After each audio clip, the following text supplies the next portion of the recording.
much. Oh, fuck. Well, there you go. This is where Robin Hood and his merry men would have hidden out.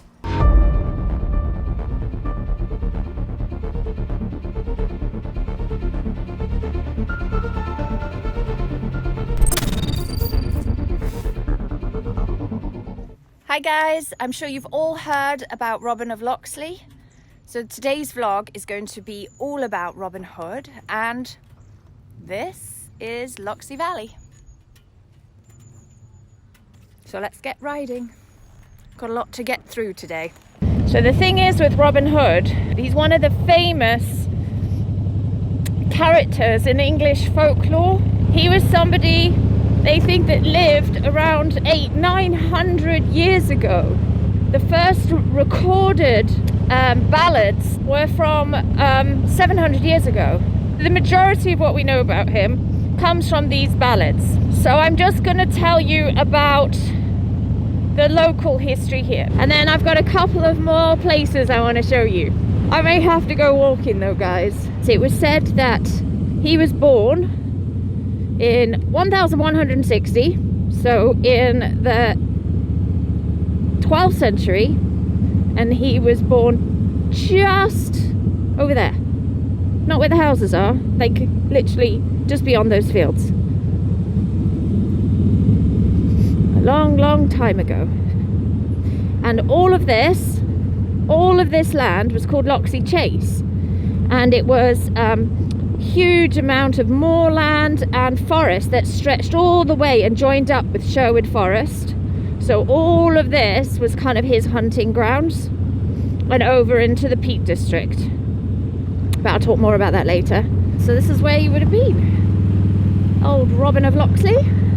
And I'm not going exactly where he was born. One, it's just a field, and two, I want to go down here to show you something else. There are a couple of theories actually why Robin of Loxley became an outlaw, and one story that I read was that he killed his stepfather when he was 12, and so they had like the family laws at that time, so blood for blood or whatever it was, and so he went to go hide in the forests, with his mother's help. I mean, that's very young, but you know, maybe that's what gave him that kind of fighting spirit.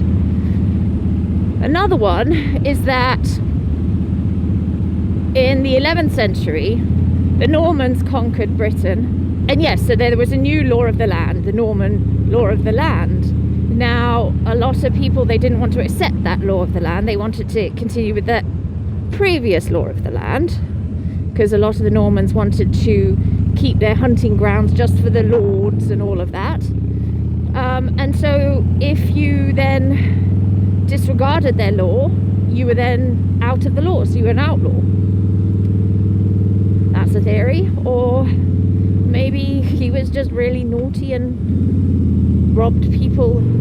So it's crazy to think how popular a story it is that we still now all these years later, we still make films about him, and we, you know, everybody knows about Robin Hood. Disney have done him, you know, everybody has kind of grown up with this Robin Hood, and it's crazy to think that it was from 800-900 years ago.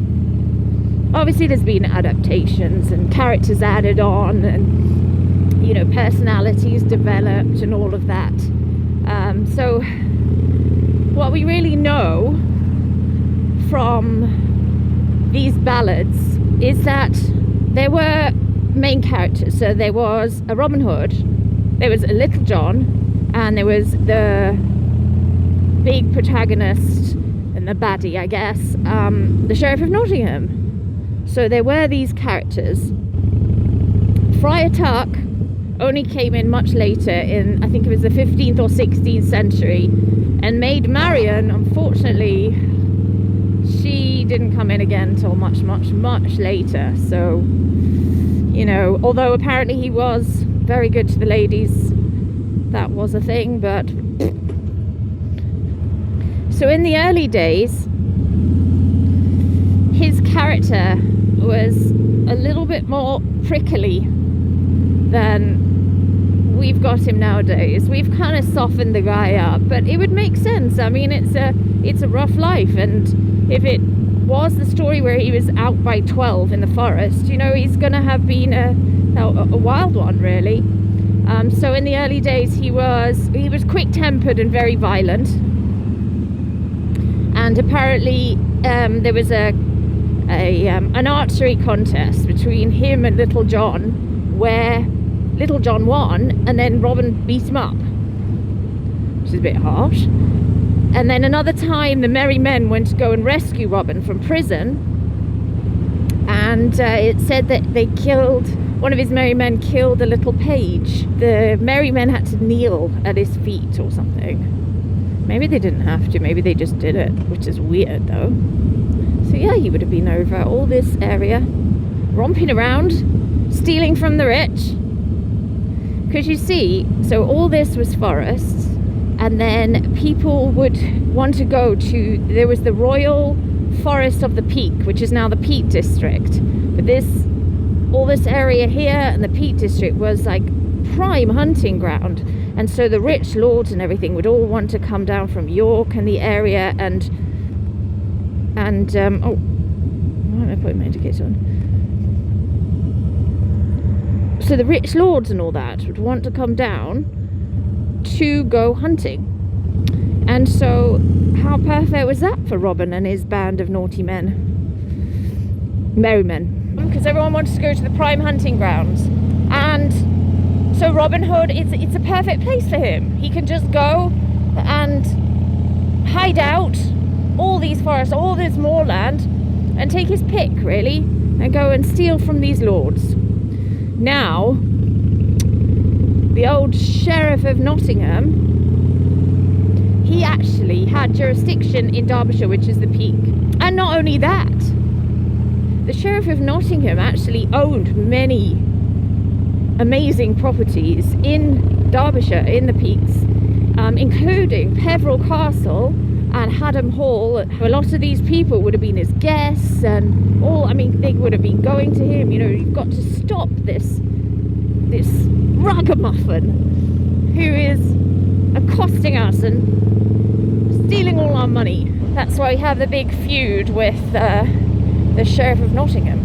And of course, for the poor, this was amazing, especially in those days when you had all these lords everywhere. The difference between rich and poor in those days was vastly, vastly different to where it is now. And so to have this person going around and stealing from these people was very exciting and just very empowering, I can imagine. You know, instead of just like doing what they all tell you to and following their rules, here you've got somebody who's going around and kind of breaking the rules and sticking up for the regular person, the non-rich. And that must have just been incredible, especially in those days, and especially with the punishments that were doled out. It would have been, and no wonder he became so famous. Now the thing is, in the original ballads, it doesn't explicitly say that Robin gave to the poor. I mean, there's a few things that said that he was for the poor, and that there was a downtrodden knight or something like that, an unfortunate knight, that was it. We are now in the Peak District, and so this, in Robin Hood's day, would have been called the Royal Forest of the Peak. Where I have to go is, I don't actually know, Caroline, where are you going? I know I need to be on this road, guys, so I'm on the right road. Where do I need to stop to go find the cave? Oh, I don't know. I'll get there. It's actually one of the best climbing and bouldering places in Britain. Oh, here you go.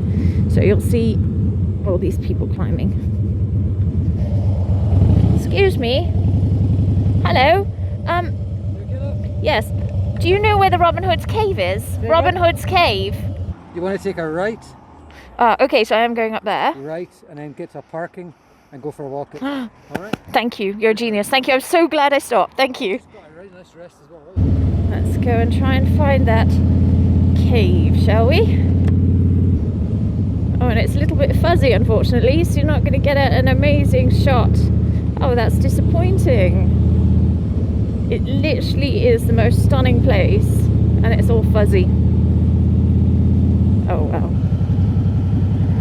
So, yeah, what if I stopped here? Okay, so here we are in the Peak District, so what would have been the Royal Forest of the Peak, and over there is Castleton, and that is where the Sheriff of Nottingham would have owned the Peveril Castle. And the cave I want to show you is up here, so I'm gonna have to get there. I'm not actually sure how far along it is, because this is called Stanage Edge, and it stretches really far. It also goes that way, but I want to get up here. It's going to be fun. But yeah, this is where he would have been. And this is where he hid out. So let's go find it. Brian's come to meet me because he wants to get some drone footage. And this is where we need to go. We need to walk up here and go over here to the cave. Oh, it's a very wet walk.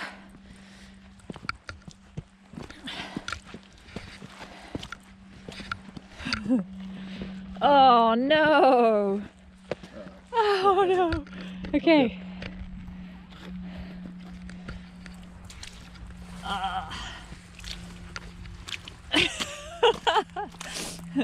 We're now headed up. We're putting our boots to the test. Right. We're about halfway up.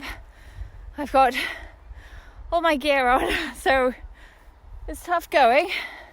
Well, our path is easier than those guys. Although that looks more fun, doesn't it? Rock climbing. Almost there. There we go. Still got to find the cave, which is a little way along here. I'll show you. But whew, it's beautiful. The Sheriff of Nottingham would have owned properties in Castleton, just right over here. So Robin Hood would have been all the way around here, and we're just about to walk along over here and find his hideout cave. And on that side it's all moors. So apparently there's two caves, and the second one we have to scramble down a bit, and it's where they slept. Robin Hood and his merry men. We're coming up to the cave shortly. I just wanted to show you this little bit here. Look at all the climbers. It's incredible.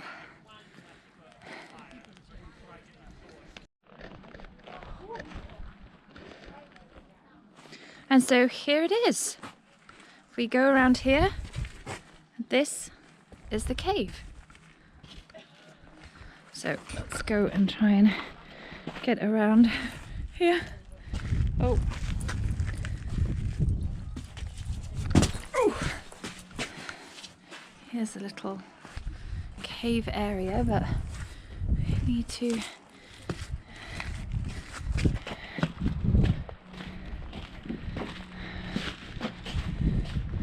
come around under here. There's lots of little holes I'll show you. Go under there.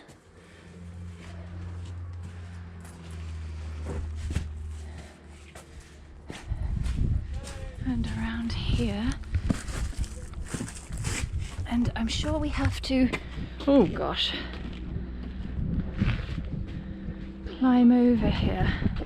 So where I want to go is there, and I think we might have to, oh, yeah, okay, Brian, you're not going to fit. I'm not sure how little John would have fitted either, but we have to, oh, climb down under here, and there's lots of water, and that's how you get to.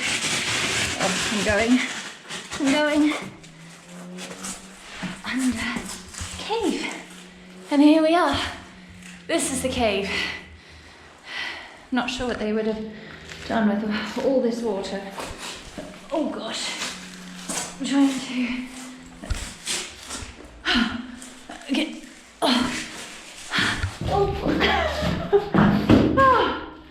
Okay, made it. So here we go. We made it. This is the cave. And here we are. This is where Robin Hood and his merry men would have hidden out, and they would have gone around this area and hidden from the nasty Sheriff of Nottingham, which, to be fair, he was probably just doing his job. But then again, he had lots of property, so he was rich and bad. So two sides of every story, obviously. So this is his cave. I'm glad we came up here. It was a bit of a trek, but absolutely stunning location. Definitely worth it if you guys are up here. And it's so incredible to think that he was here with his merry men, and they were sleeping in here and making fires and eluding their capture from the Sheriff of Nottingham. It's very exciting. So now I've got to make my way back. Here we go.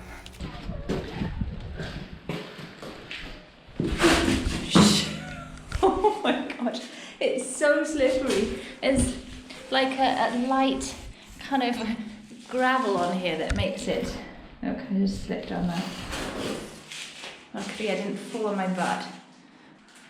And we've got all the kind of crazy carvings. Right, we have a modern one here, which looks like a chalk drawing of a penis.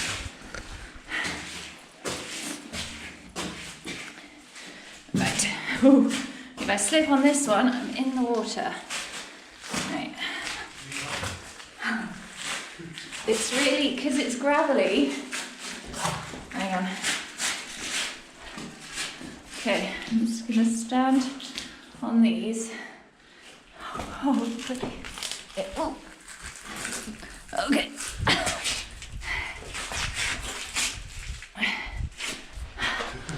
Right. Oh, I'm getting there. So going down is a lot easier going up. Here we go again. So there's one last thing I want to show you to do with Robin Hood in our area, and it's only just over here in Hathersage. Where would Robin Hood be without his merry men, and in particular Little John? And so it's said that Robin went up to a priory in Kirklees, and the prioress, through treachery, which means apparently was it Lord of Doncaster or something like that, made her kill him, and she bled him to death, and then with his last dying breath he blew his horn or trumpet, and Little John came to his rescue, but it was too late. Robin was already dying, and so Robin asked him to carry him over to the window. And it said that Little John placed his bow and arrow in Robin's hands, and Robin said, Little John, I don't know if he called him Little John, so he said to Little John, wherever this arrow falls is where I want you to bury me. And so he shot the arrow out, and where it landed is where he's buried now. So you can go see his grave in Kirklees. I'm not going to today. I'm going to show you someone else's grave. So here, hopefully, we can find the grave of his best pal, his second in command, good old Little John. Is it up here? It's a dead end. Let's go and have a look. The church is up here.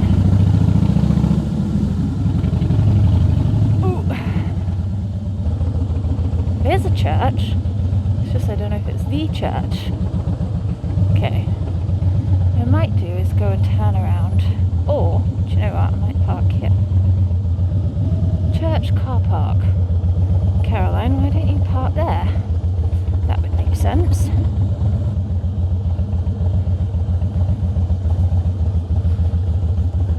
Oh, fuck. Well, there you go. So I dropped my bike. That's always good fun, isn't it? Right. Let's pick her up. Okay. One. And up. And there we go. Oh. Did it. Whew. Run, Caroline. Go in neutral. There we go. That's better. Right. Here we go. There's lots of leaves, you see. It's very slippery. I'm just making excuses now. I just wasn't focused, was I? Let's face it. Right. I'm reversing in because it's on quite a bit of a slope. Right. It's actually opposite the main entrance. Oh, we've got to go across. And this is where he's buried. Little John. There it is. Gosh, I'm being blind. And here we have it, guys.